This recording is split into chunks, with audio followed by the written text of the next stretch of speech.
Serial killer movies, man. You know, if you're a thoughtful film watcher, you kind of always have to ask yourself what you're about to do for the next 2 hours.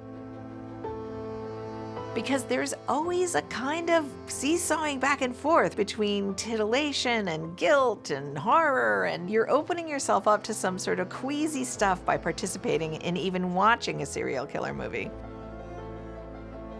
Serial killers on film are compelling. Even if you don't like horror, we keep coming back to these films because they are a backdrop for everything that we fear most. They are a backdrop for what we fear most in ourselves. They're a backdrop for what we fear most about society.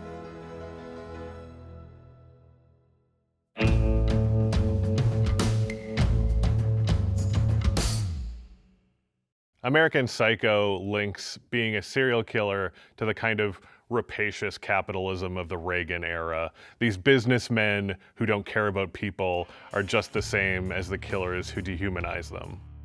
Serial killers are a cultural fascination because I think a lot of the time they represent sort of the thing that we're most scared of in any given era.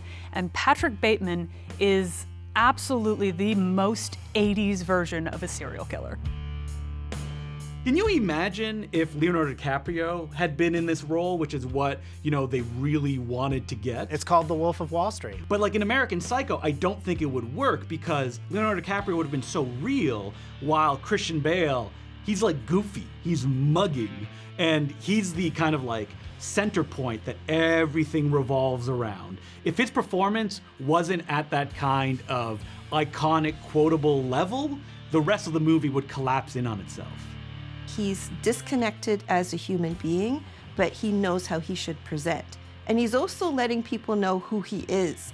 For instance, when he goes out with Alan for dinner and he's mistaken as another person, he basically tells him that he loves dissecting women.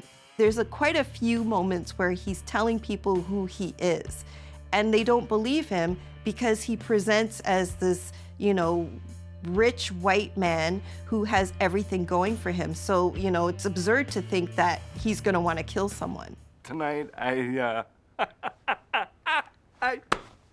just have to kill a lot of people! Ultimately, Patrick Bateman wants to be caught. He wants his killings to define him as something different from the homogenized society around him.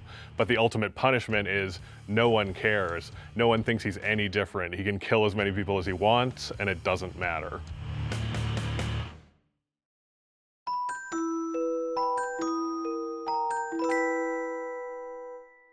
Serial Mom was my entry into the John Waters opus of incredible films, and I think Beverly Sutphin is the most interesting serial killer I've ever seen in a film. The release of Serial Mom in April of 1994 anticipated the O.J. Simpson trial by just a few months, and this was perfect timing. You really saw the world go insane for these kinds of true crime stories, and of course John Waters knew what was at the heart of these kinds of dark, dark fantasies. What I love that John Waters is able to do in what he creates is to pervert something. He is such a consummate queer pervert, and he takes the American mother and makes her a murderer. And not just a murderer, but a murderer that we root for, that is upholding the standards of society, that is so committed to what you should do that she's willing to kill for it. Obviously, John Waters is dialing up the domestic pressures of motherhood by having her kill over these very arbitrary things like wearing white after Labor Day or not recycling. Oh, I have told her and told her. It takes 90 to 100 years for a tin can to decompose, and she still won't recycle. Cost the taxpayers millions of dollars last year, but she don't care nothing about the national budget. I hate Mrs. Ackerman. I grew up in the suburbs, so the world that it created and presented didn't actually seem that strange to me. I feel like I've seen a lot of those petty arguments that happen in parking lots over parking stalls and that kind of thing. And when I saw that happen in the film, it kind of made sense that that could drive someone to murder.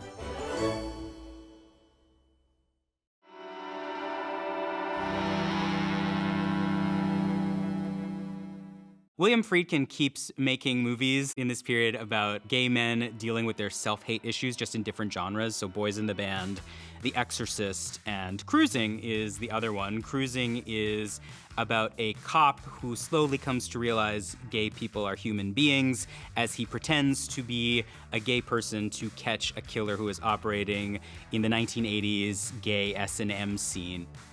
Cruising is based on the fact that there was actually a serial killer working throughout the gay village, and this person actually was in a William Friedkin movie. He is the X-ray technologist that is working with Reagan when she is getting all of her tests. His name was Paul Bateson, and he killed a Variety film critic.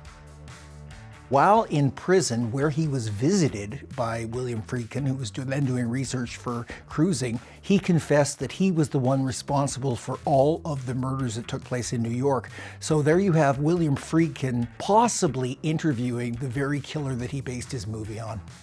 Needless to say, especially in the era when this film was being made, that was not the queer community's lived experience of police and how they would care about the queer community. And as such, Cruising was really kind of boycotted and it was protested a whole lot.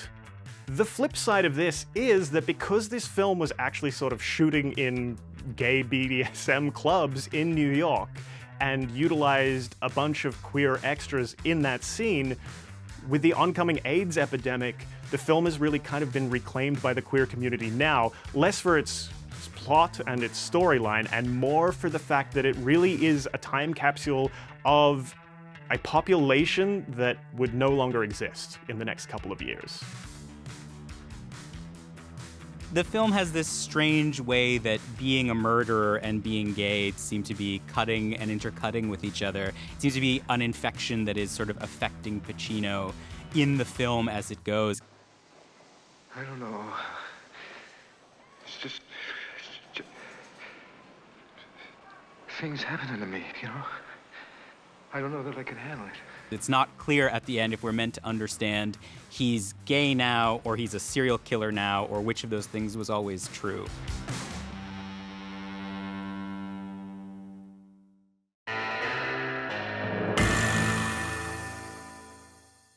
D for Debbie Jelinski.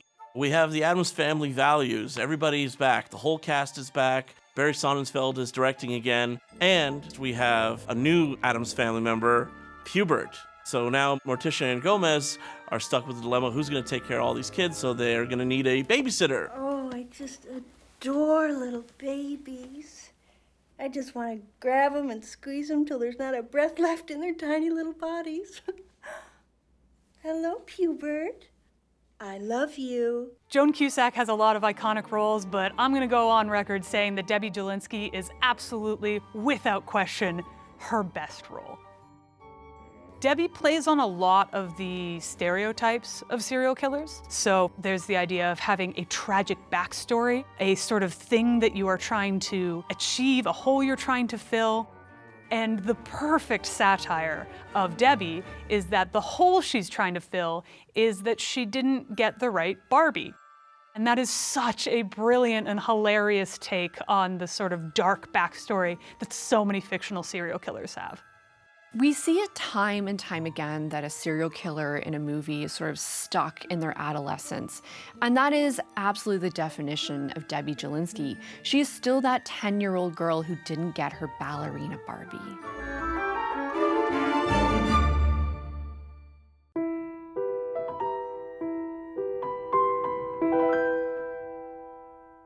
Eyes of Laura Mars is kind of a special film.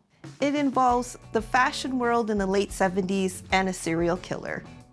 Eyes of Laura Mars isn't the first film to give a POV perspective of serial killing, but it's the one that really does it best. Here we have a protagonist played by Faye Dunaway, who is a photographer, and all of these heinous murders we see through the lens of a camera.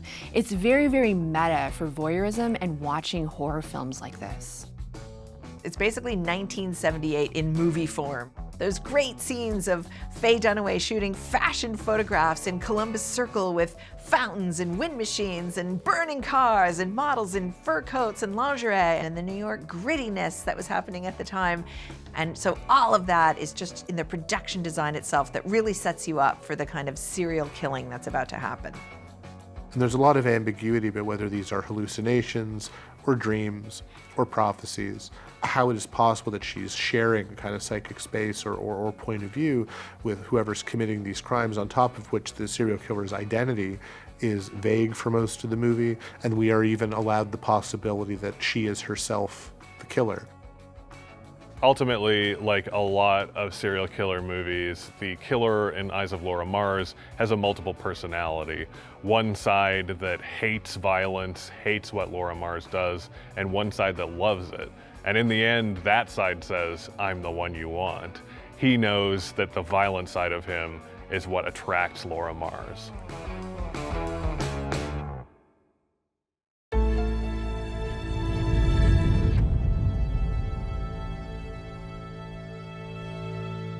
Manhunter, 1986, by Michael Mann. It's like this great vaporwave serial killer movie.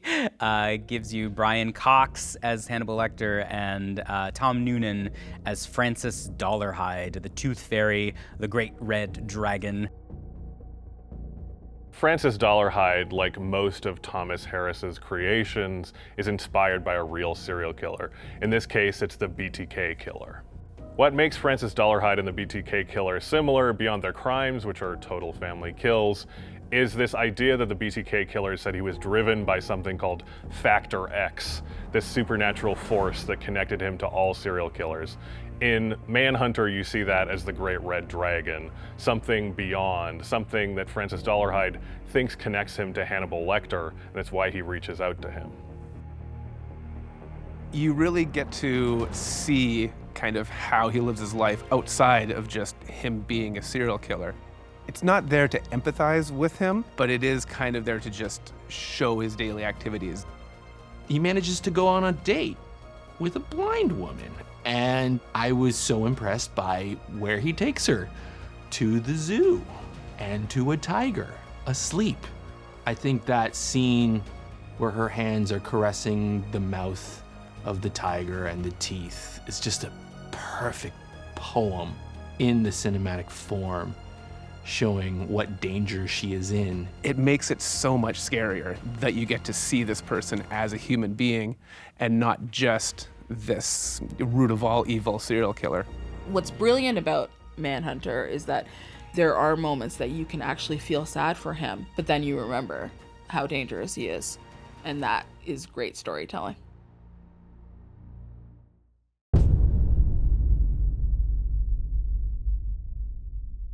Everybody loves Ghostface, aka Father Death, aka the main killer in the Scream franchise. Unlike some other killers in slasher movie history, Ghostface is always a different person, although has the same sort of characteristics throughout all the films. Scream kind of became an instant classic because it's not only a slasher film, it's a slasher film about slasher films.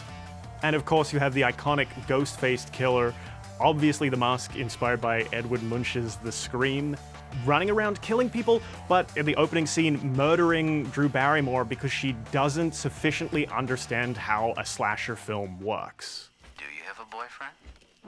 No. You never told me your name. Why do you want to know my name? I want to know who I'm looking at. I think Wes Craven really was drawn to Ghostface because Ghostface satirizes the idea that violent culture makes violent killers. All of these killers are obsessed with horror movies, whether it be just regular slashers from the 80s or eventually the Stab films. But Wes Craven is also showing you that the characters that survive actually know horror movies better. The thing that I love about Ghostface in the Scream films is that he is an everyman. that kind of the gimmick of those movies, and pay attention next time you watch them, is that every time he chases someone, he's stumbling, he's getting hit in the face. It almost feels like the victim that he's chasing could get away. Ghostface is unique because he can be anyone. He can be anyone and no one. He's not like, you know, Jason as a character, Freddy as a character. Ghostface changes, his motivations change from movie to movie. I think that Ghostface always has to be a little bit cheeky, a little bit outrageous, and that's why we love him. And that's why we love the Scream films, because they really ride that line between comedy and true horror.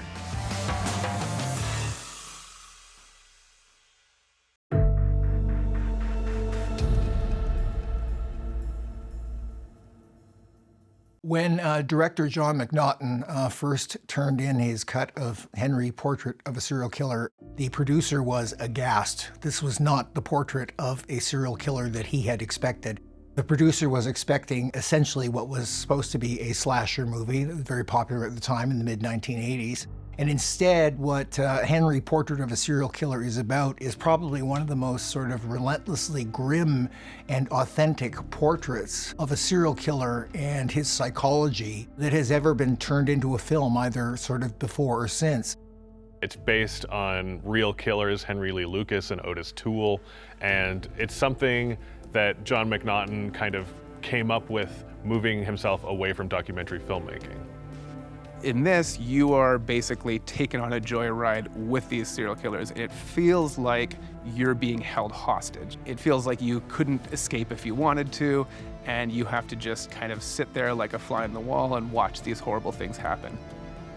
As violent and off-putting as Henry, Portrait of a Serial Killer is, it's also a film that seems to show a lot of sympathy for what creates a killer.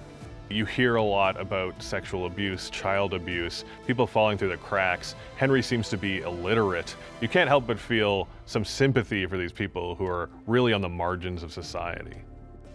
Henry isn't the worst person in the movie, even though it's his raw, innate, animalistic instinct to kill that drives everything. His prison buddy Otis ends up being the worst person in the film, and he ends up showing that Henry has a moral code. Henry has rules that he lives by.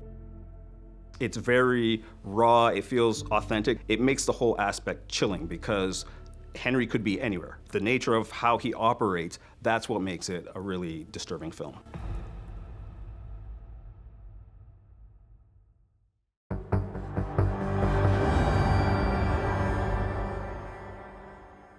There are a lot of movies about women being stalked by serial killers. That's kind of the base DNA of the genre. But there are very few that follow the potential victim. Jane Campion is so much more interested in the emotional state of a woman trying to figure out if she can trust the man she's already being intimately connected to. It's a film that a lot of people made controversial noises about because of how explicit the sex and violence were, and the idea that Meg Ryan, who had this residue of America's sweetheart from the romantic comedy she made in the 80s and 90s, that she was sort of taking on this part that had a certain amount of nudity, this part that had a certain amount of sexual forwardness to it. Franny doesn't come off as the happiest of people. She is very serious, she is very interested in words and how they're used, and we learn quickly that she's being terrorized by the men around her. It's the old Margaret Atwood line, men are afraid women will laugh at them, women are afraid that men will kill them. This movie is all about that. And what Mark Ruffalo is doing is really interesting in that context because he has to play the potential for violence. There's something about a woman behind the camera making a film about a serial killer that really upset people in 2003. Critics didn't like it, audiences hated it, and it was pretty much forgotten. Until recently, this is a film that's had a major critical reappraisal and is considered one of Jane Campion's boldest films and one of her best.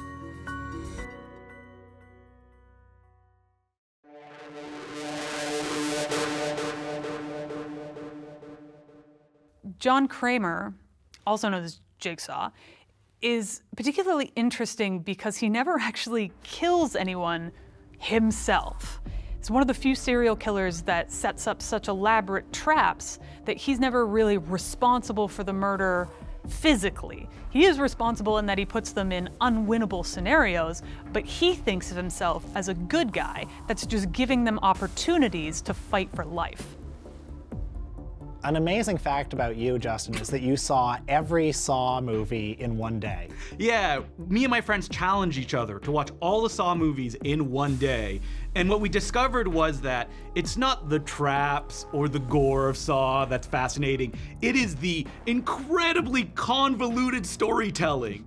It's wild to consider that a Saw movie was released every single year for so long, because if you did not watch all of them before watching the new one, they would make no sense. I just love how meticulously thought out everything is. I mean, he's planned so well that like he can be dead in his own franchise and is still killing people 3 films later just because he's set up these traps so long in advance. He's recruited acolytes that are fulfilling his mission. I love that. This is about how creative we can make the kills. How creative can we get with how to torture someone to death?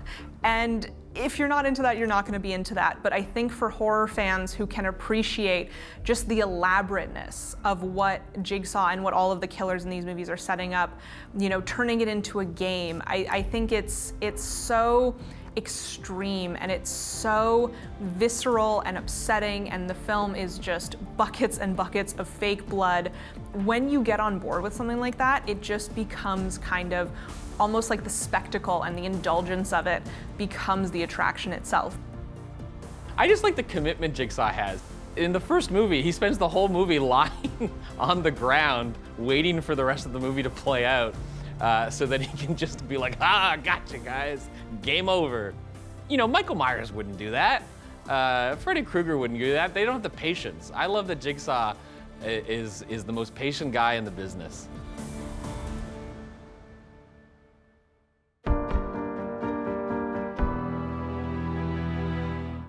So many films are interested in the inner workings of the mind of a killer, but The Cell is the only movie that really literalizes that world. In The Cell, the killer is really split into 2 people. Carl Starger, the killer in real life, and King Starger, this demon in his mind that kind of represents all those killings idealized. The Cell is one of the boldest directorial debuts of the early part of the millennium. This was Tarsem Singh's first film. He was coming to this film with a successful run at music videos, and he really takes that demented music video approach for this film. You might expect that the inside of the mind of somebody like King Starger might be like a dark and dank, blood-stained basement with hooks hanging from the ceiling or something. But the imagination that comes through in these investigations into his psyche are beautiful. They're gorgeous, they're sumptuous, they're often morbid and violent, but still eye-poppingly beautiful. There is an interesting moral at the center of The Cell as well, and that's about how much compassion we should have for a killer. We are presented with the abused child within Carl Starger, and especially a compassionate detective, not worried about catching a killer, but worried about what caused all these problems.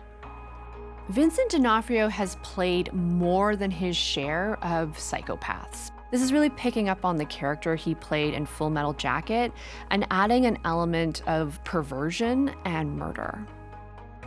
It must have been a very disturbing performance and a very disturbing role to prepare for, because on screen with Tarsem Singh directing him in these incredible costumes and these very disturbing set pieces, he is always front and center.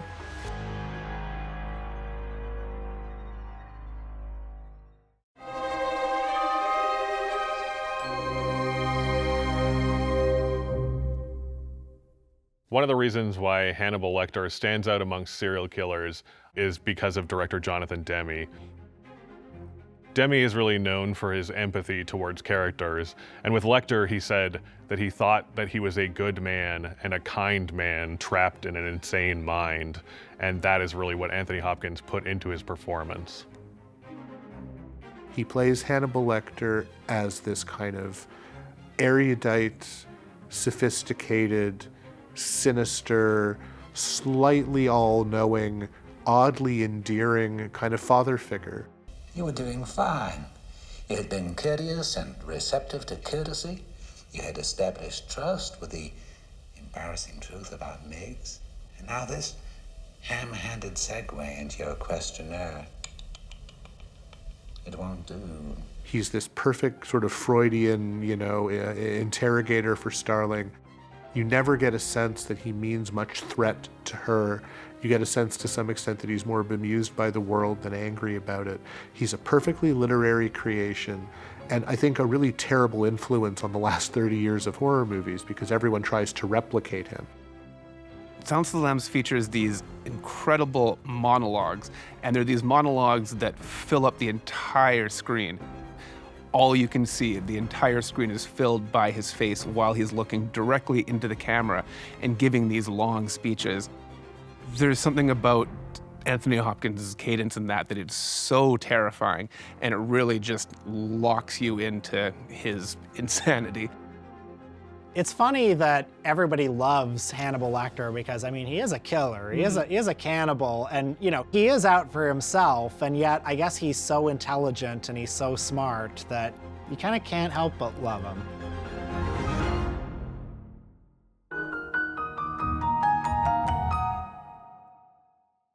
Fritz Lang's M is one of the most classic films, I think, right up there with Citizen Kane and Vertigo and those types of films.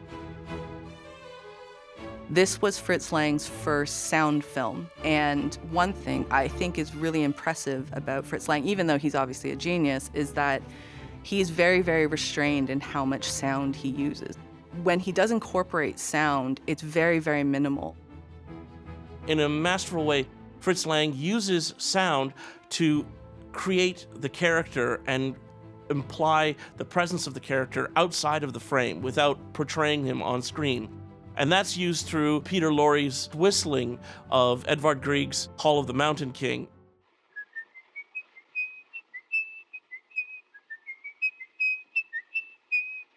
In another serial killer film, you would have a score that's kind of warning us that someone's going to creep up or a murder is on its way. In M, there's a lot of silence, and it's incredibly effective. What's amazing is the sympathy that Lang manages to generate for this character. When he is caught and he is trapped and he has absolutely no way out, you do feel sympathy for this guy. Lang utilizes sound to finally do the great speech in film form, and Peter Lorre is an earthquake, a storm, and he's crazy, but he makes sense. Immer muss ich durch Straßen gehen und immer spüre ich, ist einer hinter mir her. Das bin ich selber und verfolgt mich. Lautlos. Aber ich höre es doch. The context of M, knowing what we now know about German politics in 1931 and what was about to happen in a few years, makes this film very sinister. There's a creepiness, a subversiveness that suffuses the environment that Fritz Lang creates. It's a film that you can really look at to understand why Lang knew he would have to flee to Hollywood soon thereafter.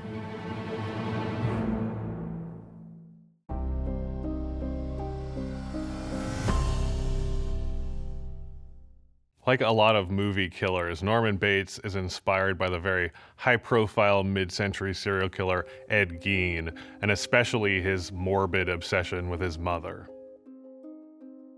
Ed Gein was the first popular serial killer.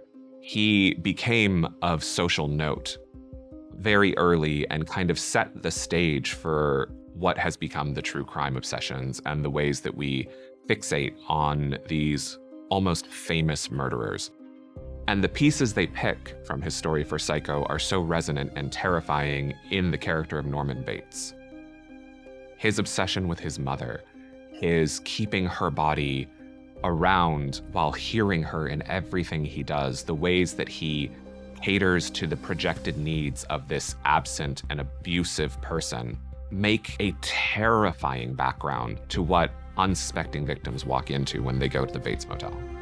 Now, it's interesting that Alfred Hitchcock took some liberties with Robert Bloch's book as regards to Norman Bates and his character. In the book, Norman Bates was kind of like a short, late 40s, chubby guy who's interested in the occult. And then in the movie, we get Anthony Perkins, who is tall, handsome, innocent, kind of like a guy next door. The kind of guy you would think would never hurt a fly. He just looks like a good Boy Scout. You know, we take for granted, but back when that movie came out, it must have been surprising that the clean Boy Scout looking guy was the killer. Although we don't meet Perkins until 20 minutes into the film, it does not seem like he's going to be our protagonist. And the film plays this fascinating game as it switches protagonists in an amazing scene as they're kind of having sandwiches and talking about their lives. Well, I run the office and tend the cabins and grounds and do little errands for my mother, the ones she allows I might be capable of doing. Do you go out with friends? Well, a boy's best friend is his mother. Psycho is famous for a lot of things, but one of them, of course, is this whole trick where it sort of asks you to switch your allegiances less than halfway through the film. And the perfect moment that exemplifies this is where Norman has to get rid of Marion's car. There's this little moment where the car seems like it might not actually sink into the swamp. And I think that's the moment where Hitchcock knows that he's got us.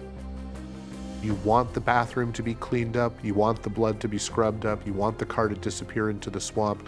You don't want anyone to show up and interrupt poor Norman in the middle of it. It's one of the most diabolical things any film director has ever done. After watching something that we don't want to see, we just want it erased and purged and repressed from our memory. And in that sense, he manages to turn the entire audience into Norman Bates.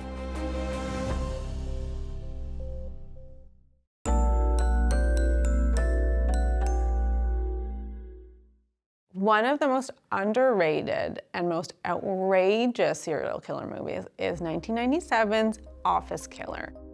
It is just the perfect use of Carol Kane.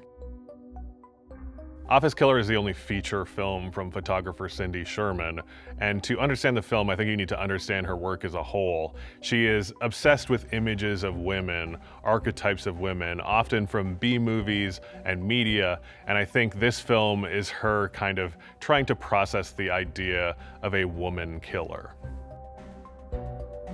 All bets are off with this character, Doreen Douglas. She will kill Girl Scouts. This is what we're dealing with. And then she takes the body, she doesn't just like bury them, she puts them in her basement and poses them and has conversations with them. She's truly out of her mind, and I love every single second of it. Everybody comfortable? Comfortable now? Okay.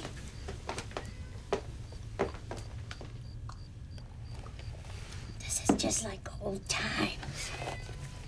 As we see Doreen sort of set up these tableaus with the corpses of her colleagues, it's very Cindy Sherman-like. That's what Cindy Sherman was doing with her photographic practice, setting up these tableaus, telling stories through still images. It's a bold move to have such a famous photographer make her first and only film where she places herself in the shoes of a serial killer. Office Killer is such a delightful workplace horror comedy. It really feels like it's the first true horror film for people who work in an office and feel undervalued in their job. I feel like it's a movie that still resonates today. I mean, we all know someone, if you have a white-collar job in an office environment, there's always that one person that everyone ignores or maybe takes advantage of, and you wonder if one day they're gonna snap, and you just better hope it's not Carol Kane.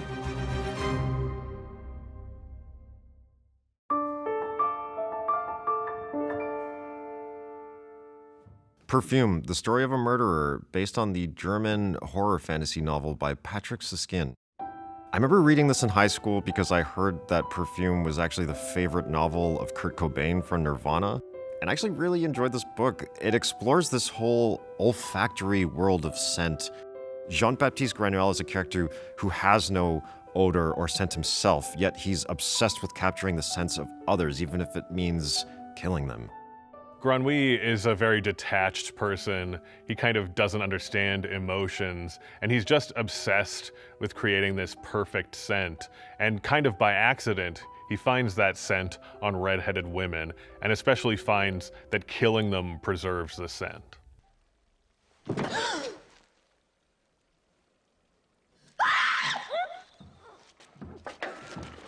Ben Whishaw.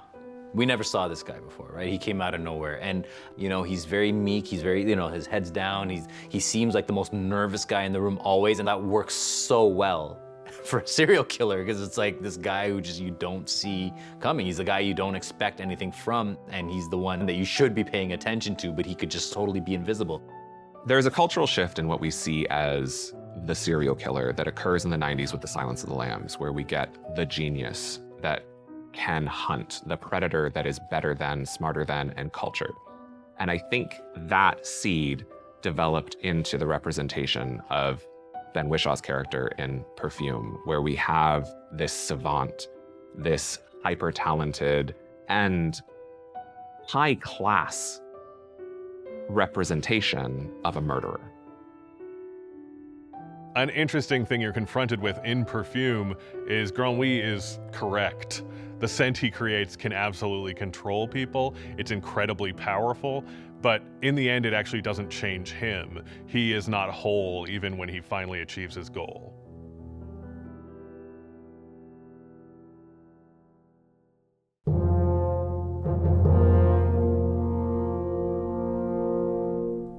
The Queen of Hearts is a terror. She is heinous. She is depraved. She's hell-bent on killing anyone that gets in her way. She's the embodiment of a serial killer on the loose. Lewis Carroll gave birth to the Queen of Hearts in his 1865 Alice's Adventures in Wonderland, and he described her as being blind fury embodied. Walt Disney definitely picked up on that for his adaptation in 1951.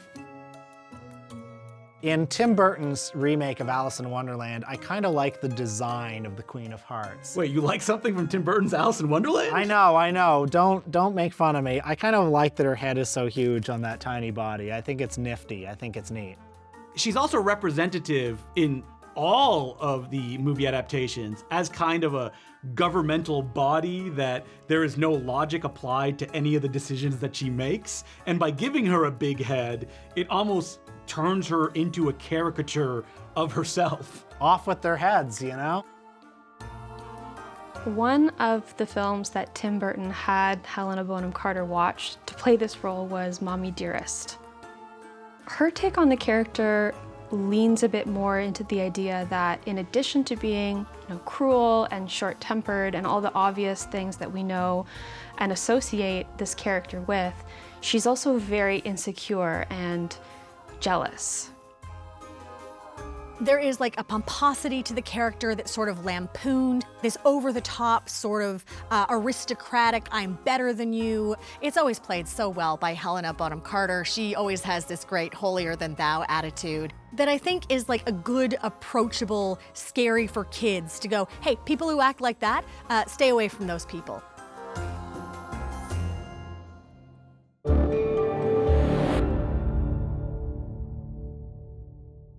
The idea of Jack the Ripper comes from the Whitechapel murderers in the late 1800s and essentially is forever tied to the idea of sex work devaluing women's humanity. Jack the Ripper, I think, is probably one of the earliest serial killers. The first time we're getting a serial killer narrative, it is in this era where people are now congregating in a city. The Industrial Revolution is taking over. Science is becoming a thing. And then in this kind of congested environment where you could see so much suffering, a serial killer pops up. Alfred Hitchcock referred to The Lodger as the first true Hitchcock film, and that's despite the fact that he had directed 2 films prior. In The Lodger, we see all of the tropes that we would call Hitchcock tropes, an obsession with blondes, the idea of linking sex and murder. This is really the first Hitchcock film, and it was entirely inspired by the Ripper murders. By the time you get a sort of graphic novel adaptation like From Hell, which has historical aspects, which has a historical backdrop detailing the Ripper's crimes, he functions very differently at that point. I mean, he's functioning almost as a kind of a myth or an origin legend. When you go to London now, you can go on these Jack the Ripper themed walks through Whitechapel, and you've had comic versions of the character, you've had satirical versions of the character. He showed up in movies, you know, doing battle with other fictional characters like Sherlock Holmes and Murder by Decree. So you have this wealth of Jack the Ripper themed films, and the further we get from the historical moment, in some ways, the more tasteless or the more glib or the more exaggerated they're able to be. I think part of the reason why people are obsessed with Jack the Ripper is he was never caught, and he never will be caught. It was so long ago that now it's just completely open to total speculation.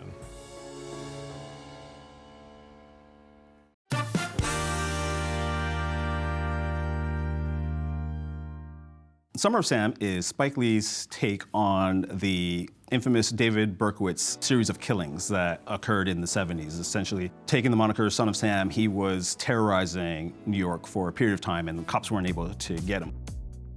What Spike Lee does with this film is he uses the Son of Sam killings as a metaphor for societal paranoia.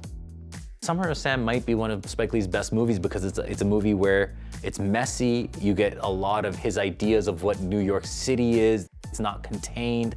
It's just kind of a whole lot of stuff splashed at the wall, which is totally kind of right for that moment, because it's like, that's a messy moment. You have black activism, you have social activism. He's anchoring it to the summer when the Son of Sam killer is just adding to the anxiety. The Son of Sam killer, who has been targeting young women with shoulder-length hair, has caused panic-stricken brunettes to run to their hairdressers to dye their hair blonde as protection against this madman. I mean, of course the guy who made Do the Right Thing would make this movie. Both films are about shattering communities under like sweltering conditions, turning on each other in a split second. But this one also has a talking dog. Son of Sam was a title he gave himself after writing a letter to police saying that a dog was telling him to do these murders. The scene of the dog in Spike Lee's film is impressive. I could not believe it when I read that the voice of the dog is John Turturro. So this is a really nice reunion from Do the Right Thing. Kill! Kill! The movie Summer of Sam is as much about nostalgia as it is the killer. And in fact, it's introduced by reporter Jimmy Breslin, who kind of says, you know, 70s New York is the city he loves and the city he hates. This is all this kind of twisted nostalgia for a time when these horrible killings were happening.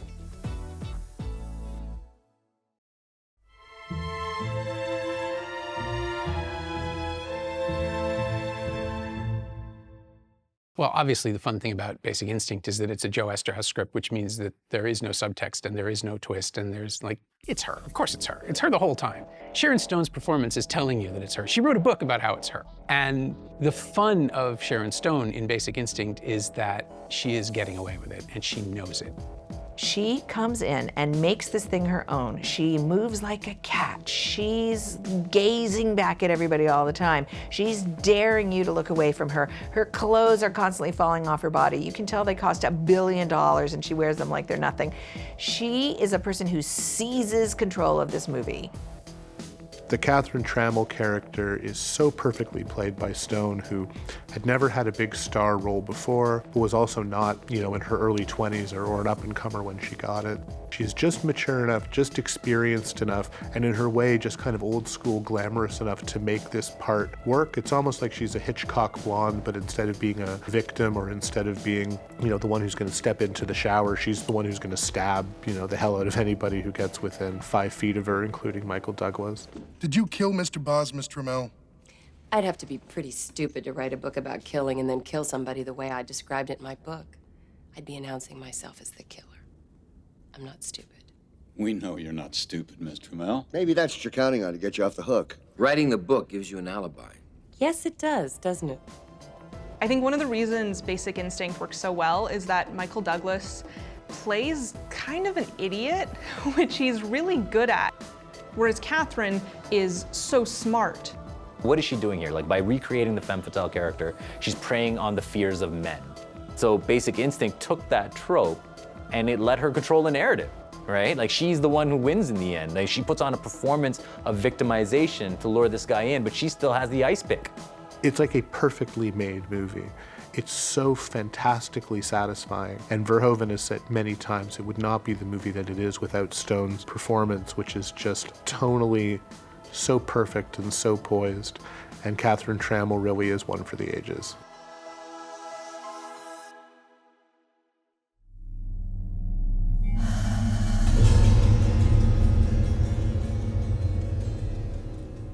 Urban Legend is part of the 90s teen horror cycle that was kind of accused of riding on the fumes of Scream, but I think Urban Legend is another great example of a movie that plays with the tropes and the stereotypes of a slasher while still effectively and affectionately adhering to them. It's like 7 for teenagers, you know? I feel like the teens wanted their own version of that. You know, it's hard to keep up with films like, you know, Final Destination and Scream, but I think they did. I think they held their own, and I really wish people would give it more of a shot and really talk about these characters. There's some incredible performances, and everybody seems like they should be the killer. So is this what you do with your free time, Damon? Just hang out in the dark by yourself waiting to scare people like a total freak? Only when I see two losers standing in front of this relic trying to summon the dead. Urban Legend is a veritable who's who of young and upcoming 90s actors, but it also includes the icons of horror like Brad Dourif, who played the voice of Chucky, and Robert Englund, who is Freddy himself. What this movie really capitalizes on is that we can't disprove what stories we've been telling each other to scare ourselves. We can't disprove that there was never that man in the back of a seat that popped up and killed the college co-ed on her way home at night. We can't disprove that the call wasn't coming from inside the house. And so we're always afraid that that might be true for us.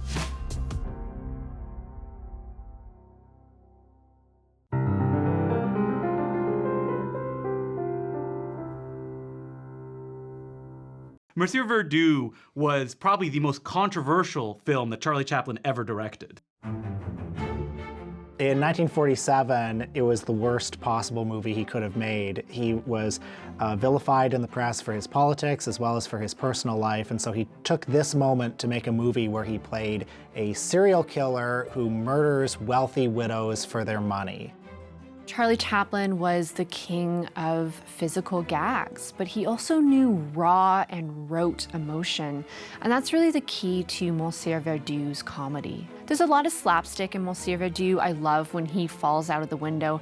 I love when his hands are able to rifle through money. I've never seen something like that before on film. It's a film that really revels in Chaplin's physicality. There's this wonderful scene where he takes his wife out on the river. They're supposed to be going fishing, and his whole goal is to try and kill her. Careful, you go overboard. Are you seasick? No. It reminds you of Chaplin's comedic timing and just his skill as a filmmaker. He murders, and he does it with pure psychopathy. Not a damn care in what he's doing, and he's doing it for money. So maybe a great metaphor for capitalism, because the movie dips into the Depression era and how money is an obsession of his to protect his family. You seem so desperate about everything. These are desperate days, my dear. Millions starving and unemployed. It's not an easy task for a man of my age to make a living. It's my favorite Chaplin movie. In his monologue towards the end of the movie, and remember, this is just a couple of years after the atomic bomb was dropped, he says words to the effect of, "One murder makes a villain, millions a hero, numbers sanctify." You know, this was not a message that a broad audience was eager to accept at the time.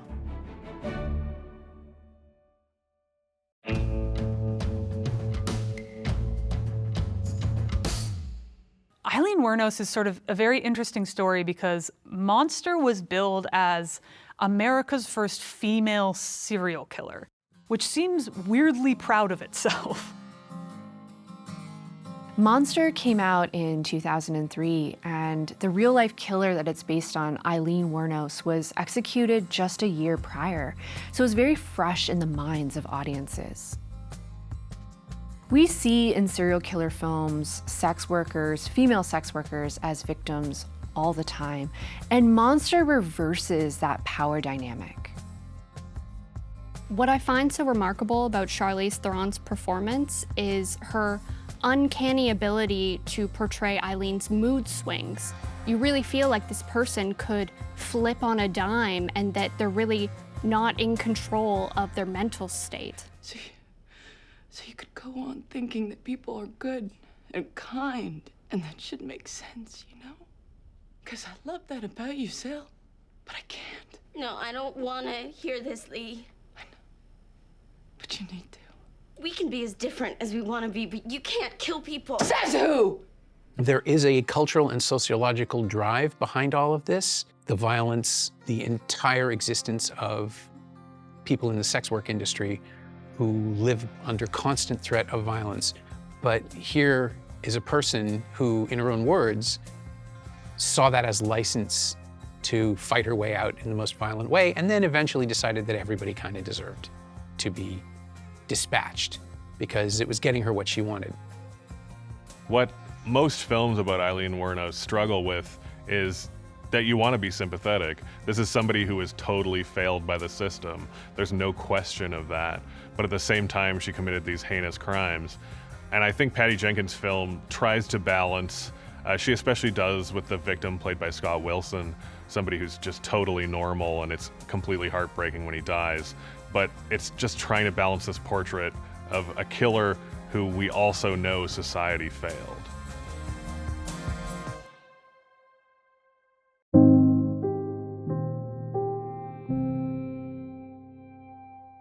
X rediscovers kind of the timeless cinematic duo of sex and violence, and of course, it was a huge hit.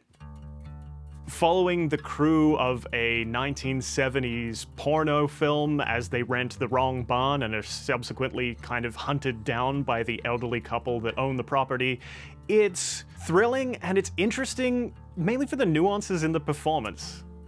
I think Ty West as a horror filmmaker has had a very uneven career, but he really has something in these movies, and what he has is Mia Goth, who's such a malleable actress. It's really hard for someone to be completely striking, looking the way that she is, and also able to disappear into parts. And in this character of Pearl, who crosses over these two movies, she is a memorable, semi-endearing, semi-horrifying serial killer character. Pearl is obviously obsessed with adoration, with sex. She kind of turns that into wanting fame. She wants to become famous. She wants to be chosen. She wants a way for people to adore her that does not involve her body or sex, because she saves that side of herself for her absent husband. Pearl is one of the most thoughtful serial killers that we've seen. She pleads her case to her sister-in-law Mitzi. I think that was a really heartbreaking scene where she just goes into this monologue about how she knows what she's doing is wrong, and you know, she doesn't want to live a traditional life. I know what I've done. The bad things. Terrible, awful, murderous things. I regret them now, but I liked how they felt. I wish I didn't, but I did. X is a tribute specifically to like the Texas Chainsaw Grindhouse circuit of horror, whereas Pearl is like this throwback to Wizard of Oz and early cinema, but also silent cinema.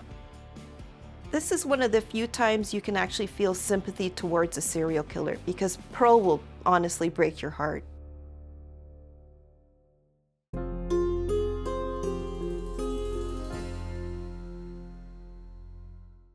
The movie Clue is such a treat, and it's really confusing because there are 3 different endings, and in 2 of them, the serial killer is not a serial killer. But in one of them, the French maid Yvette is a hired ex-prostitute murderer who is just trying to appease this madam who eventually blackmails her, betrays her, and kills her. Yvette is pure camp.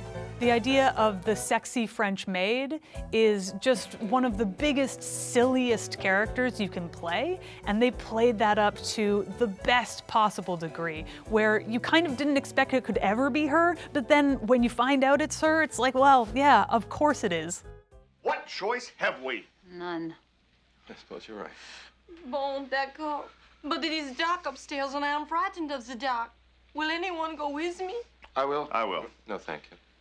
Some of the most memorable parts of Clue are around Yvette and what she means to the dynamics of the room, the ways she holds secrets, the ways that she has access to people and can get past their defenses because, one, she's subservient, and two, she's a sex worker. Colleen Camp is so good at playing her, and that little fake French accent that she has, it's perfect. And you wouldn't suspect her because she just seems so innocent and so cute. But she does kill Mr. Body, and she does kill the cook with the candlestick and the knife, respectively.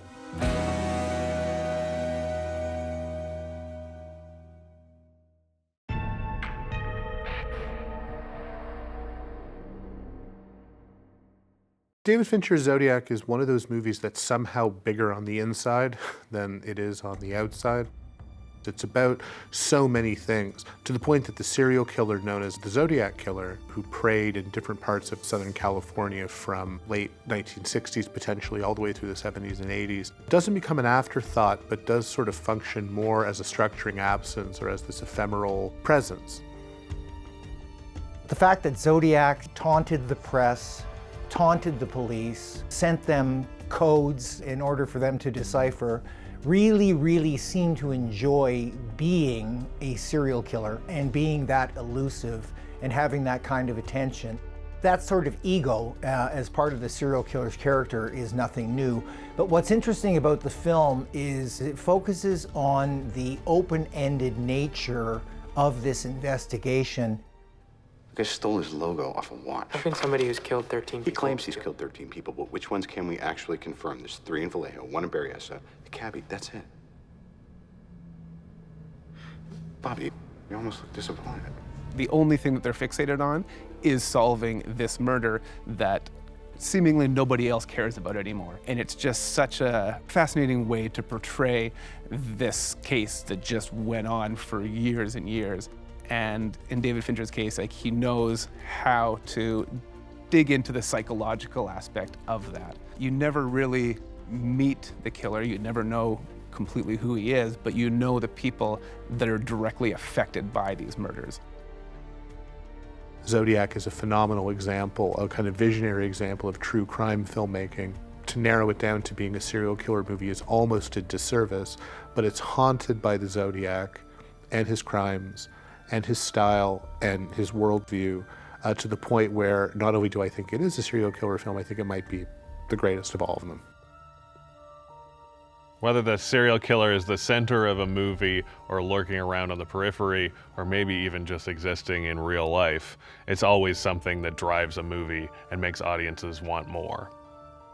There are so many threats in our world that we anticipate, that we worry about, but the serial killer is unique because they look like us, they could be beside us, they can live with us, and we won't know until it's too late.